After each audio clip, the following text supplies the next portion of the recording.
Hi. Yeah, I don't know if I'm really ever gonna get the whole intro thing down. I'm starting to think I should get myself one of those 2013 style intros, like cue the dubstep.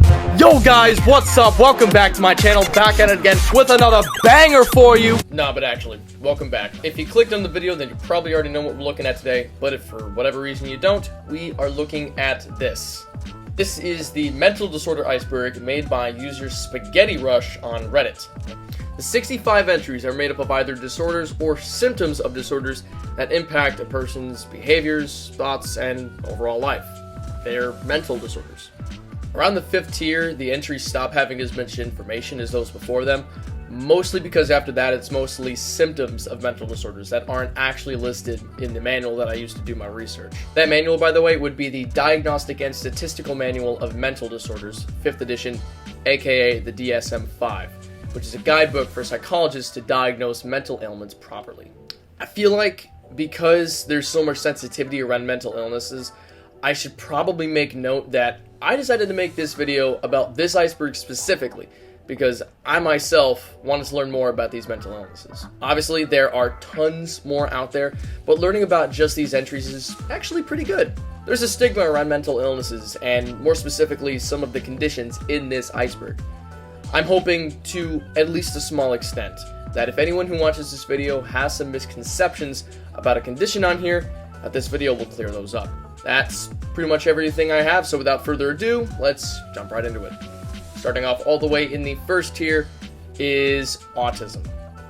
Autism, or autism spectrum disorder, is a broad spectrum of neurological conditions linked to challenges with social interactions, behaviors, speech, and nonverbal communication. Its most common form is Asperger's syndrome, a condition where the patient has the same intellectual and verbal skills as those without the condition, yet significantly lack the ability to pick up on social cues, and thus have challenges interacting with others. Another major form of autism is Rett syndrome, which affects 1 out of every 15,000 female children. Children with the disorder may experience rapid growth, followed by significantly slowed growth. This results in intellectual and developmental disabilities. Depression is another broad spectrum of disorders, all relating to mood. There are many prevailing forms of depression, so I'll try my best to cover them all accurately. Major depressive disorder is the most common form of depression. It may actually be what you think of when you hear the word. Symptoms include lingering sadness, despair, lack of energy, and emotional numbness. The varying degrees of this disorder go from light and easily treatable to what is called melancholia, a formerly used clinical term relating to an extreme, deep sadness and hopelessness associated with depression. Postpartum depression is a condition that a woman may face after giving birth. Symptoms are that of normal depression and is characterized the way it is because of how dangerous it is for the newborn baby. Premenstrual depression disorder is a condition recognizable by its symptoms of depression right before or during a woman's period. It's often just ignored and registered as PMS, but I can assure you, it's not just PMS, and it's not just feeling down on yourself. It's serious. Seasonal affective disorder is also similar to major depressive disorder, except where it differs is in a pattern of mood changes that occurs during the changing seasons. The coming fall or winter and daylight savings time are 2 changes that cause this disorder. Situational depression disorder is also known as short-term depression, since its effect and symptoms can only last a short duration. This is because it's primarily caused by a particularly heartbreaking, stressful, or highly upsetting event. Next, we have anorexia, which is an eating disorder that makes you believe you need to lose weight, which leads you to restrict how much you actually eat. Symptoms can vary, but mostly include excessive dieting, compulsive exercising, anxiety, and purging. Sleep paralysis is a disorder where your body begins to fall asleep, but your mind stays active. This means that you'd be completely conscious, yet unable to move when falling asleep or waking up. Oftentimes, anxiety and paranoia can set in, making it a particularly distressing experience. It all stems from your REM sleep stage, or rapid eye movement. Your body locks its muscles into a relaxed state, a natural paralysis called REM atonia, so that you can't act out your dreams or nightmares. But as it turns out, the real nightmare can come when your mind fails to follow suit with your body and stays completely active and conscious. Nightmare disorder, aka dream anxiety disorder, is a sleep disorder that causes frequent, chronic, vivid nightmares. Other symptoms include fatigue, difficulty focusing, fixation on the nightmares, impaired functioning, increased anxiety, and possibly developing somnophobia, the intense fear of sleep. Psychologists treat nightmare disorder based on its frequency and severity. It's been found that those with nightmare disorder also suffer from PTSD or personality disorder. Insomnia is a sleep-wake disorder that's characterized by feelings of tiredness during the day and acute alertness and consciousness during the time a person falls asleep. And if a patient is able to get some sleep, it never seems to be like enough, and so their bodies continue to stay tired and fatigued. This can obviously cause problems in a person's daily life. Because they can't get enough sleep, or because their bodies don't get refreshed during sleep, a patient's personal relationships, jobs, obligations can all be interrupted. It's caused by a lot of things, including chronic pain, hormone changes, and taking in various drugs, supplements, or medications. Phobias are extreme and irrational fears. It's not just a fear though, and it's not easily controllable by any means. Symptoms of a phobia include heart palpitations, sweating, shaking, chills or hot flushes, shortness of breath or feeling smothered, chest pain or discomfort, feeling nauseated, dizziness, feeling lightheaded, and fainting. Typically, phobias develop in children as a result of a trauma. The average onset age is 7 years old. However, this doesn't mean that adults don't have phobias too. Many phobias that develop in a child can carry on into adult life. Many phobias can cause extreme anxiety, and patients will force themselves to avoid certain things, places, or even people due to the fear of experiencing whatever it is they're so afraid of. Post-traumatic stress disorder, aka PTSD, aka shell shock, aka battle fatigue, is a condition that develops in a person after a traumatic event or sequence of events. During these events, our bodies go into high gear. Our bodies can experience a rush of adrenaline and stress hormones, which can leave a mental scar. If physical pain, extreme discomfort, or great amounts of fear are involved in the situation, the scar can be far worse. While this can lead to specific phobias, it also unfortunately leads to PTSD. Those with PTSD experience a heightened sense of fight or flight and can be acutely aware when sensing danger. It also causes paranoia, intense flashbacks, and great bursts of emotion, as well as physical pain similar to those of specific phobias. Internet gaming disorder is a relatively new condition that describes the continued use of video games to the extent that a person's professional or social life is interrupted. A patient's top priority is typically gaming, which they have an obsessive need to do. Other symptoms include addiction to gaming, withdrawal from gaming, and a dependence on gaming as a release from certain moods or situations. So, essentially, it's an addiction to gaming, the same as any addiction. The biggest problem, I think, is that it's not only amplified by how accessible and common video games are, but it's also encouraged by those who don't understand how this disorder can affect a person's life. Or maybe they don't even understand that it is a disorder, that it is an addiction. Substance abuse disorder, aka drug addiction, is a condition directly linked to the abuse of a particular substance. A patient experiences unexplainable changes in mood, feeling spaced out, lack of motivation, periods of excessive energy or restlessness, and, of course, a chemical dependency. Drugs such as cocaine, alcohol, and opioids are the typical ones associated with addiction and substance use disorder. However, LSD and cannabis can also cause addiction. Addiction is a very complex thing. Once your brain gets used to the good feeling that you get from a substance, it begins to freak out once it's not there. Really, what differs this condition from the others on this list is that, while biological factors do come into account, its primary cause is the patient making the decision to use the substance in the first place. And I'm not trying to blame them for having their addiction. It's definitely not their fault for becoming dependent on a substance. It's more so the brain's reward system producing excessive amounts of dopamine, causing the body to associate the drug with a damn good feeling. Attention deficit hyperactivity disorder, aka ADHD, is a neurodevelopmental condition in which a child or adult experiences a lack of attention, a lack of impulse control, or overt hyperactiveness. That was a mouthful. Many children around the world have been diagnosed with ADHD due to a difficulty paying attention, talking too much, acting impulsively, having trouble getting along with others, or making unnecessary risks, among other things. I personally have a little trouble with this kind of condition because, a lot of kids act this way. And it's not necessarily because there's something wrong with their brain, it's because they're kids. And kids sometimes act impulsively and lack attention. That's not to say that ADHD isn't real, I just think that it can occasionally get applied to those kids who don't necessarily need treatment by counseling or medication. There are, however, kids who certainly do need that kind of treatment, and I definitely don't mean to take away their needs. Social anxiety syndrome is a very common condition in which patients will have feelings of dread or anxiety in groups or crowds of people. Like nearly all of these, this condition varies in its severity from person to person. Some feel only a little anxious with people, while others might downright lose it and break down given a social circumstance. Some symptoms include dizziness or fainting, muscle tension, blushing, heart palpitations, hyperventilating or shortness of breath, nausea or vomiting, irritable bowel syndrome, excessive sweating, shaking, or trembling. These symptoms have been known to actually put the patient into a vicious cycle, where the social anxiety causes symptoms such as blushing and trembling, which may actually cause the patient to feel even more anxious and even more embarrassed. The idea of having a panic attack also adds to this and could put a patient into, again, that vicious cycle.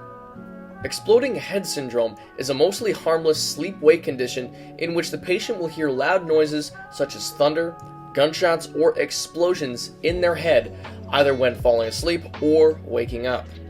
An episode of EHS can also include seeing flashing lights and having muscle spasms. Not a lot of research has been done into this condition.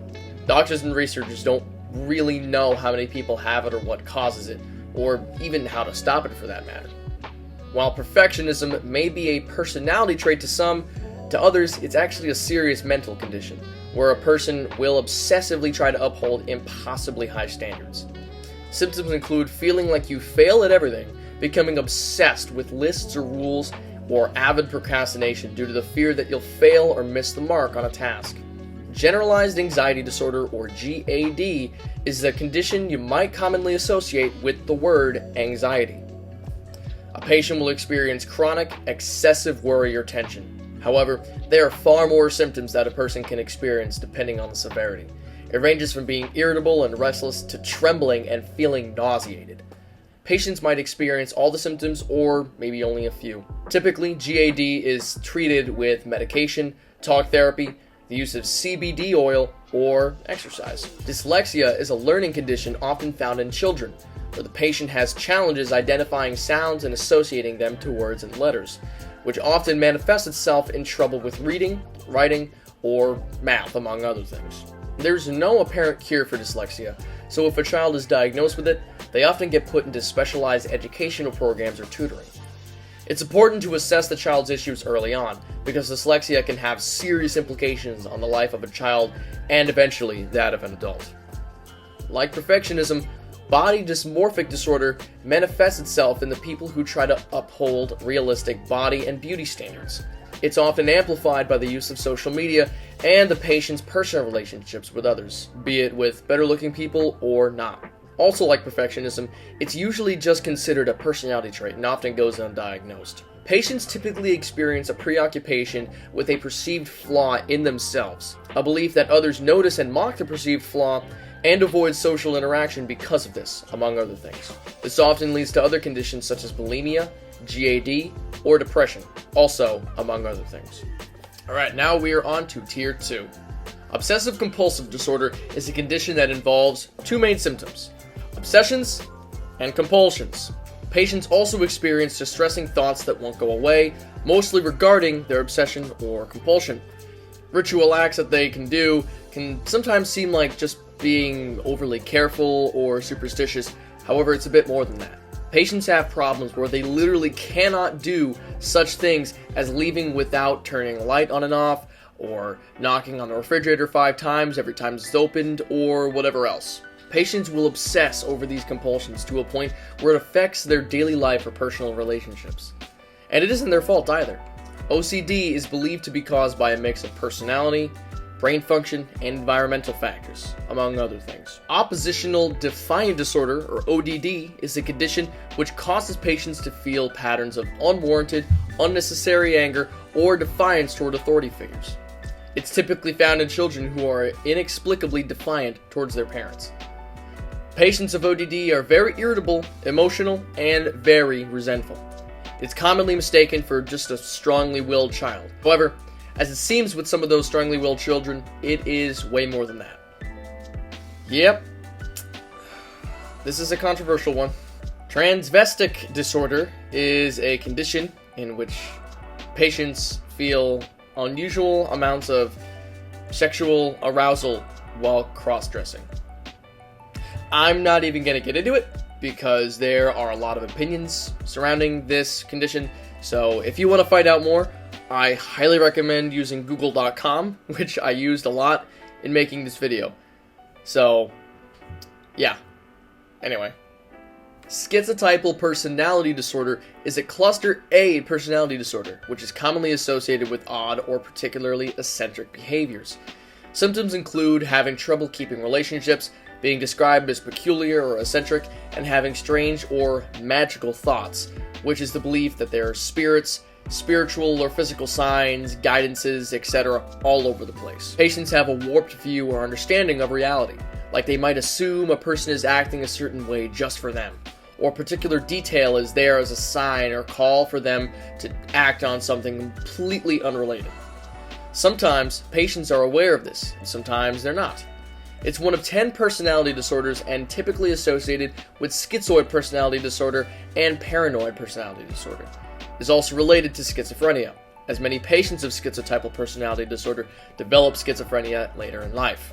However, that isn't everyone. Brief psychotic disorder is a condition that causes patients to have brief psychotic breaks from reality, usually caused by some sort of trauma or significant event. Those with brief psychotic disorder have episodes where they have delusions, hallucinations, or completely unorganized speech or thoughts. Really, there isn't much else to say about this topic. Borderline personality disorder is a condition in which patients experience turbulent mood swings, intense bursts of anger, paranoid thoughts and identity issues, among many other things. It's a very complex condition, and it's still being figured out to this day. What we do know is that it's associated with narcissistic personality disorder and antisocial personality disorder. It's a cluster B personality disorder, which means that it affects the person's feelings and emotions. In this case, it brings great amounts of emotional instability. Unfortunately, there doesn't seem to be much of a cure for borderline personality disorder, or at least one hasn't been found yet. Patients can, however, enter a state of remission in which their symptoms begin to subside. This is usually treated with dialectical behavioral therapy, which is also used to treat depression, types of anxiety, and other personality disorders. Gambling disorder is essentially a gambling addiction. It's also known as compulsive gambling, so the symptoms are essentially as the name implies. Patients become reliant on gambling as an escape from life or as just a general compulsion. It can result in the patient losing whatever they gambled, be it tens, hundreds, or even thousands of dollars. However, this can also lead to other conditions such as OCD and types of anxiety. Histrionic personality disorder is a cluster B personality disorder, which, if you may remember, means relating to emotions, in which the patient has difficulty controlling emotions and flares up dramatically and unpredictably. In fact, the word histrionic means theatrical or dramatic. Patients typically don't even realize how dramatically they're presenting themselves and have pretty dramatic attention-seeking tendencies. This can ultimately have an effect on the person's relationships and lead to depression or types of anxiety. Schizoid personality disorder is another cluster A personality disorder. Symptoms include avoidance of family or friends, little to no desire for relationships of any kind, indifference towards others, and general detachment from society. So essentially, they're extreme loners. It's important to note that it's pretty different from schizophrenia or schizotypal personality disorder. Even though they all fall into the same category of symptoms, schizoid personality disorder is primarily about isolation, and schizotypal personality disorder is more about paranoia. Schizophrenia is its own thing altogether, so we'll get to that when we get to it. Alice in Wonderland syndrome is a rare condition in which patients have reoccurring episodes of distorted views of reality. This manifests itself in multiple ways, including size distortion, sound distortion, or time distortion. Patients also have frequent migraines. Essentially, it might feel like transitioning between worlds, like Alice going through the looking glass, hence the name. It's believed to be caused primarily by an electrical abnormality in the brain.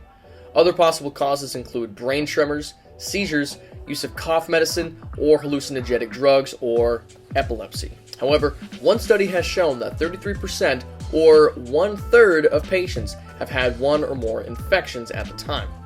Unfortunately, the same study shows that half of the subjects have had no apparent cause. Agoraphobia is the intense and irrational fear of being in public or crowded spaces. As is the case with most phobias, it can have an enormous impact on a patient's personal life. They'll avoid public spaces and social events completely and can experience intense panic attacks if they're put into situations where they have to face their fear. These panic attacks might include sweating, a rapid heartbeat, lightheadedness, nausea, muscle tension, and a lot more. It's commonly treated by cognitive behavioral therapy, psychotherapy, or with medications like Xanax or Ativan. However, simple breathing exercises and light exposure therapy might actually be good first steps to getting over this and other phobias. ASPD, or antisocial personality disorder, is a condition in which patients experience feelings or behaviors of disregard for the welfare of others. Sufferers might often act manipulatively, aggressively, violently, dishonestly, or even criminally.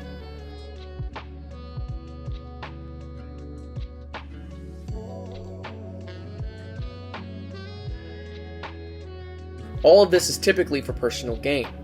Those with ASPD typically have legal trouble or earn prison time because of the things they do. But it really isn't their fault. Genetics and environmental factors that they can't control are believed to be the leading cause of ASPD, as well as pretty much all other personality disorders. Pica is a condition you'll typically see on My Strange Addiction. Patients of pica will feel compelled to eat things that aren't actually food.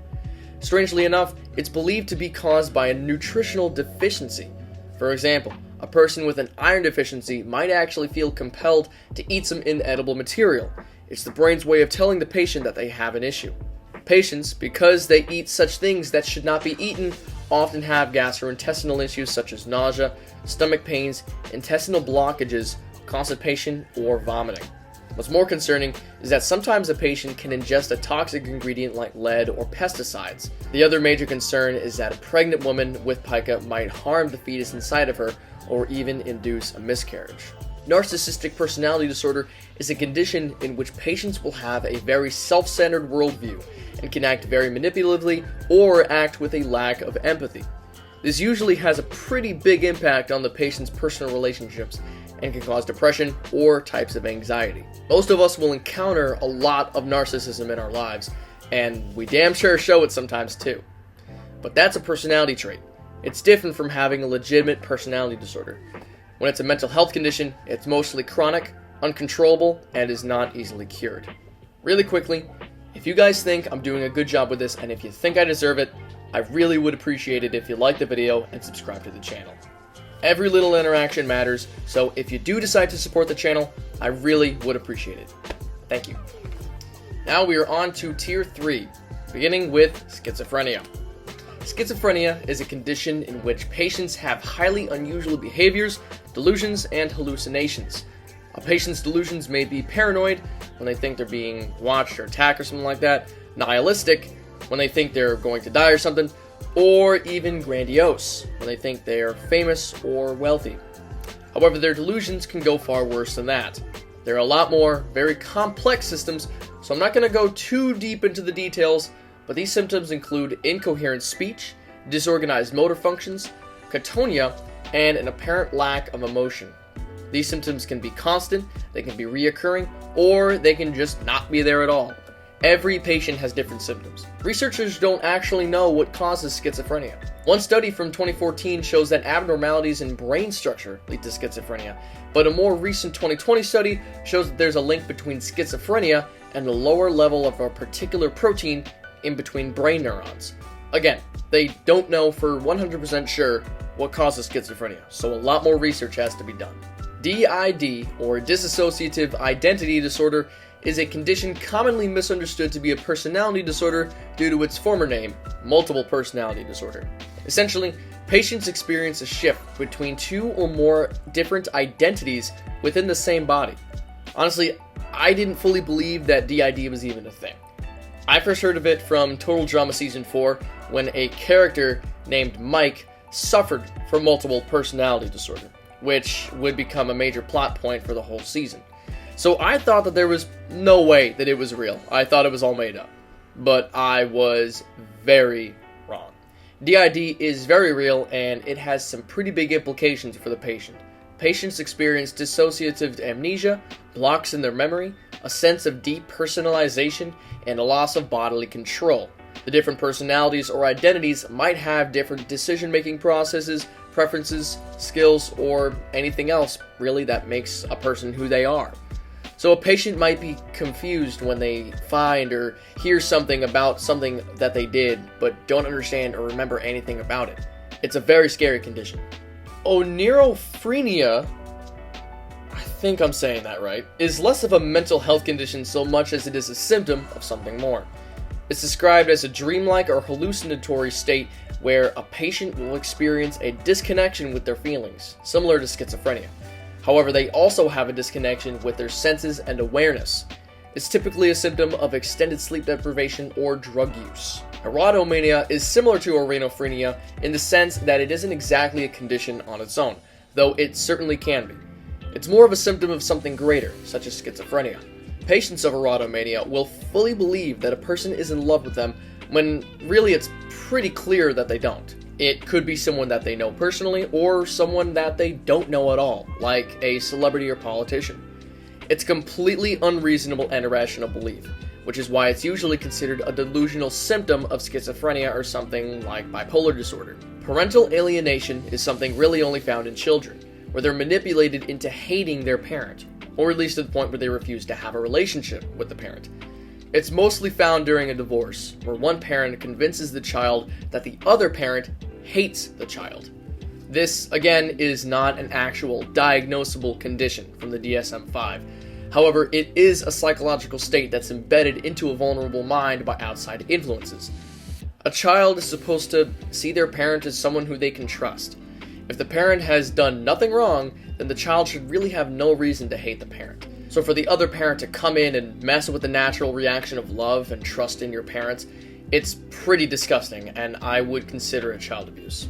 Fractious syndrome is a condition formerly known as Munchausen syndrome, which many of us are familiar with.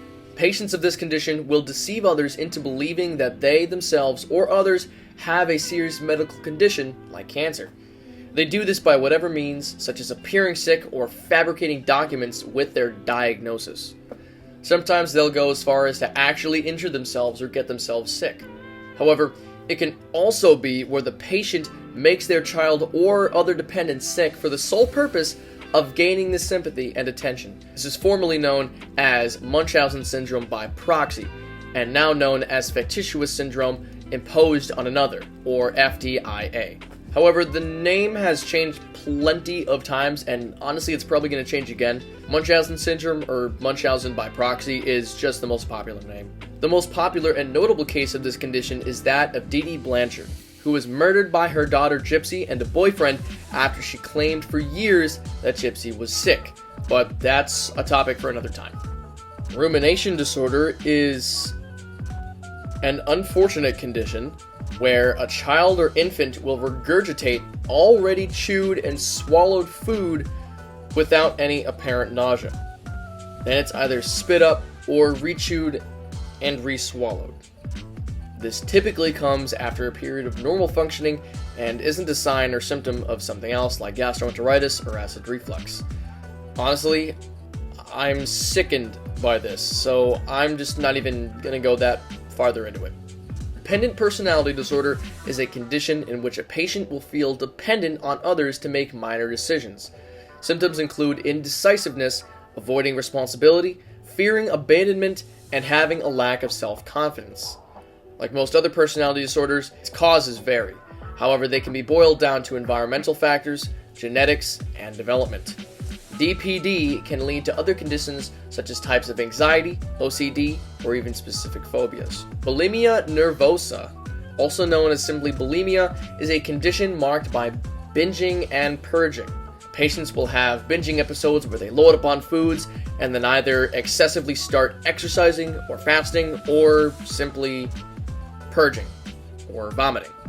This is because a patient of bulimia will see themselves as fat or unhealthy whenever they binge and want to correct their impulsive binging by whatever means necessary to them.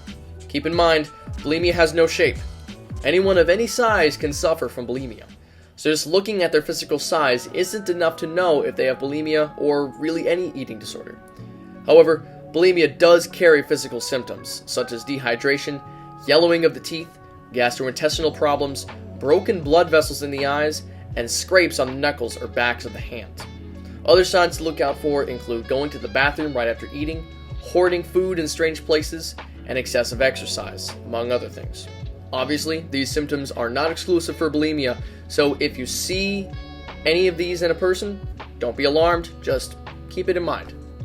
Bipolar disorder isn't necessarily a condition, but rather a series of conditions that all surround the theme of rapid, frequent, and unpredictable mood swings.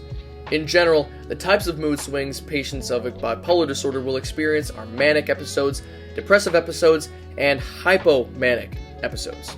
Psychologists diagnose patients with either bipolar 1 if they have reoccurring manic episodes, bipolar 2 if they have reoccurring hypomanic and depressive episodes, or cyclothymic disorder if they have numerous and alternating hypomanic or depressive episodes, but aren't severe enough to fit into the bipolar 2 category. Lastly, there's other specified bipolar and related disorder, which is diagnosed to a patient of occasional hypomanic or depressive episodes who don't fit into the categories of the main three. Again, there is a lot of information regarding bipolar disorder, so keep in mind, I'm really only giving you the basics here. Kleptomania is a condition in which patients will feel compelled to impulsively steal an item. Their awareness and attention will spike right before committing the theft and will feel gratification and pleasure right after the act. In order for a thief to be diagnosed with kleptomania and not just be a petty thief, they must not steal as an act of vengeance or anger, and must not commit the act as the result of a hallucination of some kind. Patients will steal these items that they do even if they don't need it. It's like they're dependent on the rush that they get whenever they get away with theft. HPPD, or hallucinogen persisting perception disorder, is a condition in which patients experience continuous visual or other sensory distortions or hallucinations. This condition is split into two types, type 1 and type 2. Type 1 is characterized by recurring yet brief flashbacks, and type 2 is characterized by more disturbing or frequent distortions of vision. HPPD is specifically caused by the use of hallucinogenic drugs such as LSD, however, it can also coincide with other mental conditions. Tourette syndrome is a condition in which patients will experience uncontrollable and repetitive movements or sounds known as tics. Motor tics, or uncontrollable movements, can be simple, such as small face movements, or more complex, such as gesturing or even jumping. Similarly, there are vocal tics, which can be simple, like grunting or coughing, or more complex, like whole words or phrases. Specifically, some patients can experience coprolalia, which is the categorization of complex vocal tics that are pretty much exclusively socially unacceptable words or phrases. I actually knew a girl in high school who had coprolalia tics with her Tourette syndrome, and she was hysterical about it. She would randomly swear out loud in class and would even curse out a specific person in the class. And in case you're wondering, I absolutely was one of those people. But I digress. Now we are on to Tier 4, starting with reduplicative paramnesia, which is a relatively new and under-researched condition that is characterized by the delusional belief that a place or location has been duplicated elsewhere, relocated to another place, or straight up replaced altogether. As a symptom rather than a condition, it's typically associated with brain tumors, dementia, a stroke, or a hemorrhage. It's one of a series of delusional misidentification syndrome, which are all characterized by having delusions of mislabeling or misidentifying people, places, or objects as being something else. Diogenes syndrome is a condition in which a patient will not take care of themselves or their environment at all and have very little to no care for their own welfare. It's typically misunderstood to just be a case of poor hygiene or poor social skills. However, this is more than that. Other symptoms include isolation and hoarding, which is why Diogenes syndrome is called hoarding syndrome or messy house syndrome, among other names. The name actually comes from a man named Diogenes, a 4th century Greek philosopher who lived in a barrel, preaching the philosophy of cynicism. However, I don't really see any correlation between the cynic philosophy and this condition, so the name must be that way simply because Diogenes is pretty notorious for being a man who generally lived in filth. I personally don't agree with the naming choice, but it is what it is. Stendhal syndrome is also known as an art attack. Patients will experience physical or mental symptoms while viewing art, such as chest pains, paranoia, and nausea.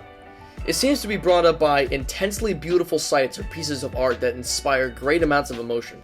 This can also apply to culturally significant or historically important location. It's shown to have been accelerated or encouraged by jet lag, stress, hunger, dehydration, or sun exposure. The name Stendhal actually comes from author Marie Henry Bale's pseudonym.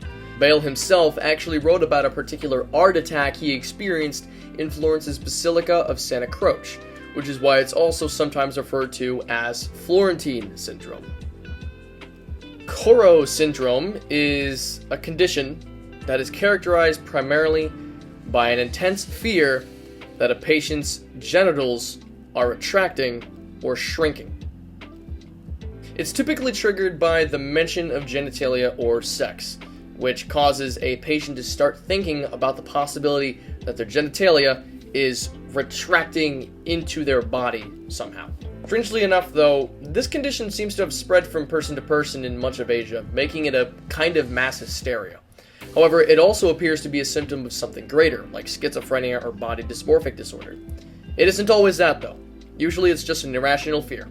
Fregoli syndrome is a delusional misidentification syndrome in which the patient will believe that one or more people that they know have changed shape or appearance, like a shapeshifter coming to get them, or like the creature from It Follows. No, but seriously, it is believed to be caused by a brain injury, personal trauma, or brain abnormality. It actually got its name from an Italian actor, Leopoldo Fregoli, who was notorious for how quickly he could change his appearances backstage. Honestly though, there isn't much else to say about this one. I couldn't really find all that much information. Abulomania, probably pronouncing that wrong, but I don't really care, is a condition characterized by paralysis of will, or a state of complete indecisiveness. Other symptoms include crippling anxiety, stress, and depression. It typically results in a patient having significant trouble participating in everyday activities, and thus society in general. It's often fostered into a child during early development. A kid's parents may have dependency troubles on their own and reward loyalty, yet punish any attempts at freedom or self-reliancy made by the child. This results in the child becoming overly dependent on the parent, and so unfortunately, those same developmental issues can create problems later in their adult life. Capgras syndrome is another delusional misidentification syndrome, very similar to Fregoli syndrome. It's characterized by the delusion that someone you know has been replaced by an identical imposter. Also similar to Fregoli syndrome, it's believed to be caused by brain trauma or neurological disorders. However, it is linked to prosopagnosia, which is a condition that causes patients to not be able to see faces. Literally, people's faces become blurs and you can't really identify them. That and schizophrenia, among a few others, can lead to this and other kinds of delusions. Charcot-Wilbrand syndrome is a condition in which the patient has lost the ability to dream, or rather feels as though they can't. However, this isn't necessarily the case, as it's usually because the patient has an inability to remember their dreams. We know this because studies of Charcot-Wilbrand syndrome have shown that REM sleep, which is the period when dreams occur, continues as normal in patients. Various physiological injuries or conditions such as brain hemorrhages, Alzheimer's disease, and even carbon monoxide poisoning have been theorized to be causes of this condition. Boanthropy is a condition in which the patient believes they have transformed by some means into an animal, specifically a cow. Yes, you heard that right. It's obviously a delusional condition, so it's commonly associated with schizophrenia and patients of delusional episodes. Typically, as I said, patients believe they become cows. The name boanthropy actually comes from the Greek word bos, meaning cow, and anthropy, meaning human. Patients will usually moo or eat grass or try to do literally anything that they know a cow to do. Narcolepsy is a condition in which patients experience bouts of extreme tiredness throughout the day. They may get all the sleep that they need, although they rarely do, yet their brains can't handle its normal sleep-wake cycle, and so it begins to fade into a sleep state throughout the whole day. Other symptoms of narcolepsy include hallucinations, sleep paralysis, and insomnia. Another symptom is what's known as cataplexy, which is an unexpected loss of muscle control. If you experience cataplexy and random tiredness, you have narcolepsy type 1. If you experience random tiredness without the cataplexy, you have narcolepsy type 2. And we are on to tier 5, starting with shared psychotic disorder, also known as folie à deux. It's a condition in which patients share a common delusional belief. It's commonly found in families and is extremely rare. How it usually happens is one person, the one originally with the belief, convinces another person who may or may not be prone to psychosis or delusions that their delusion is real, and then both people share the same delusion. Truman syndrome, also known as the Truman Show delusion, is a condition in which patients believe that they are being recorded or filmed as a subject for a large reality show-like production, like Truman from the movie The Truman Show. It's believed to be a sign of an underlying condition like schizophrenia or other delusional disorders. Some researchers believe it to be caused by reality TV and, of course, the movie The Truman Show. I think that's unfair though, because if a person has an underlying condition that causes them to have a delusion like this, then it's likely that without reality TV, they would still have some sort of delusion.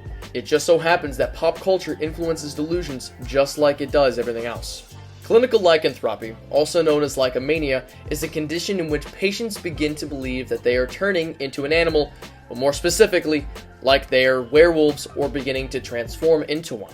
The name actually comes from the Greek words for wolf, or lyco, and human, or anthropy.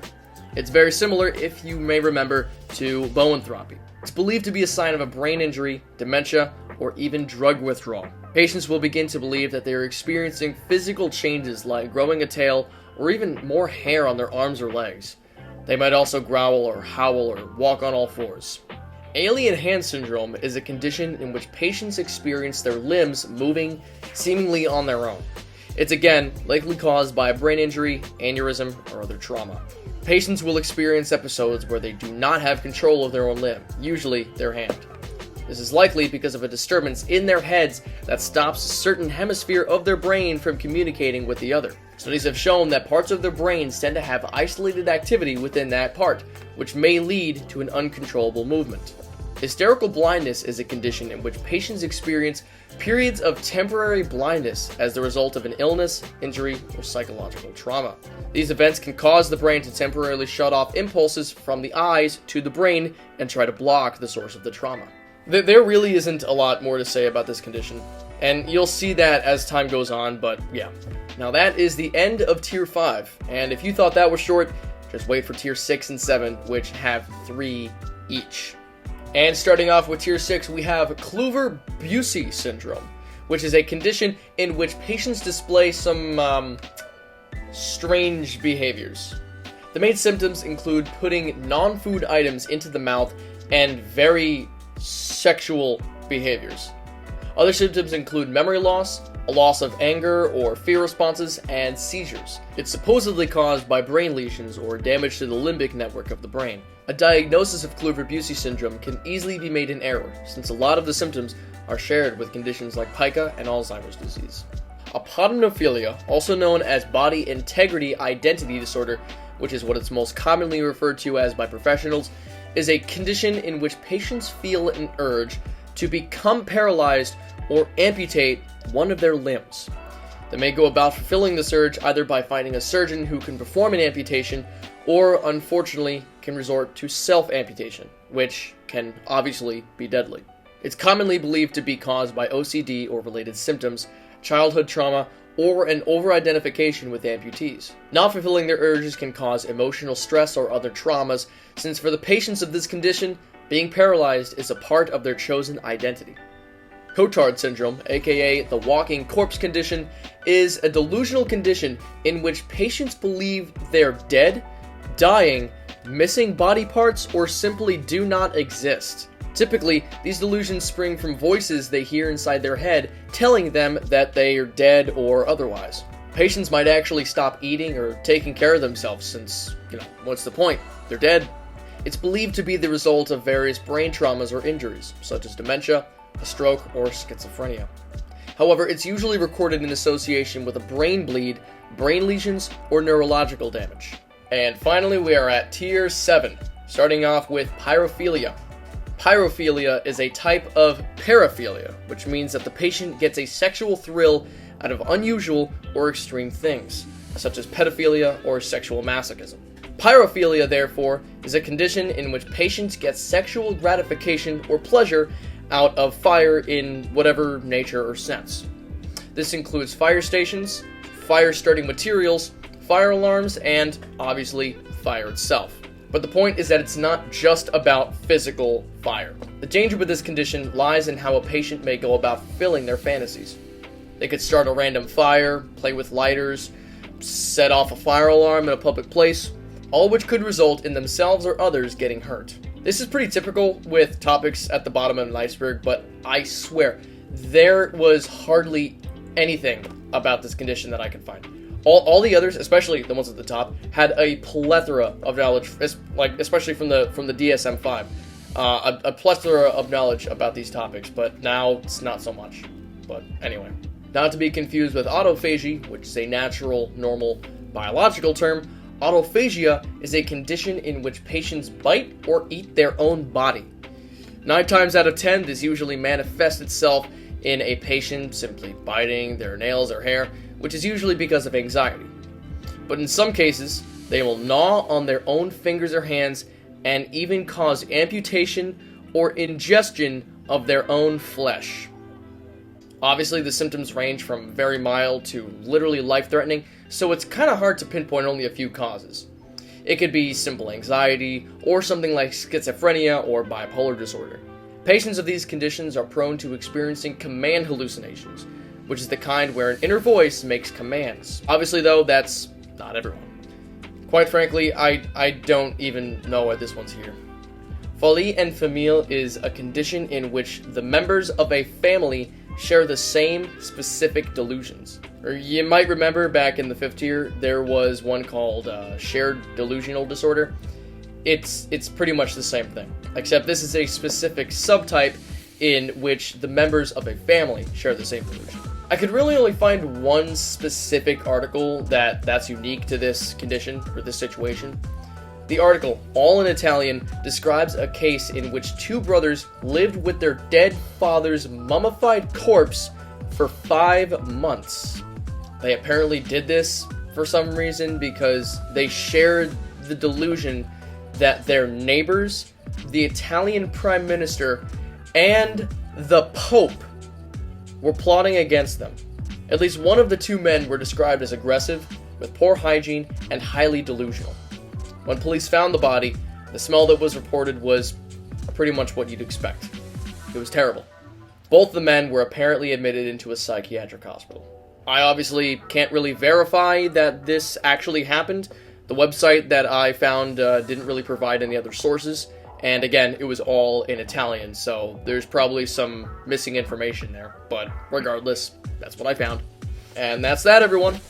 I hope you enjoyed and maybe even learned something. If you have any questions, comments, or concerns about anything I may have gotten wrong or didn't explain well enough or what have you, put it down in the comments section and I'll do my best to reply.